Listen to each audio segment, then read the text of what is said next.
2022 1.88 കോടി ആഭ്യന്തര സഞ്ചാരികൾ കേരളം സന്ദർശിച്ചുവെന്ന് ടൂറിസം വകുപ്പ് മന്ത്രി മുഹമ്മദ് റിയാസ്. ഇത് സർവകാല റെക്കോർഡാണ്. 2.63% വളർച്ചയാണ് 2022 നേടിയത്. കേരളത്തിൽ വിനോദസഞ്ചാരികൾ സുരക്ഷിതരാണോ? ഒറ്റപ്പെട്ട സംഭവങ്ങൾ പരിശോധിക്കുമെന്ന് മന്ത്രി നിയമസഭയിൽ പറഞ്ഞു. നിലയിൽ കേരളത്തിലേക്ക് വളരെ സുരക്ഷിത മനോഭാവത്തോടു കൂടി വരാനും ഇവിടെ ആതിഥേയ മര്യാദയോട് സ്വീകരിക്കാനും സാധ്യമാകുന്ന നിലയിലേക്കുള്ള ഒരു ജനവിഭാഗം കേരളത്തിലുണ്ട് എന്നുള്ളതാണ് സാർ. അതാണ് അതിന്റെ പ്രത്യേകത.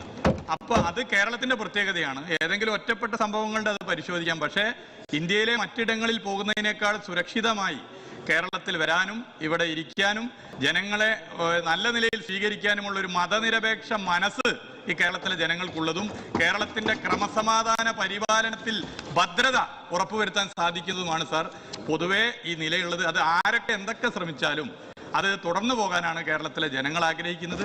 അത്തരം കുപ്രചരണങ്ങൾ ആര് നടത്തിയാലും ബഹുമാനപ്പെട്ട MLA ആ സെൻസിലല്ല പറഞ്ഞതെന്ന് എനിക്ക് നന്നായിട്ട് അറിയാം. പക്ഷേ അത്തരം കുപ്രചരണങ്ങൾ ആര് നടത്തിയാലും കേരളത്തിന്റെ ടൂറിസവും കേരളത്തിന്റെ വികാസവും മുന്നോട്ട് പോകുന്നതിന് ജനങ്ങൾ വഹിക്കുന്ന പങ്ക്, മാതൃകാപരമായ നിലപാട്, അത് എല്ലാ കാലത്തും കേരളത്തിന് ഒരു കരുത്താണ്.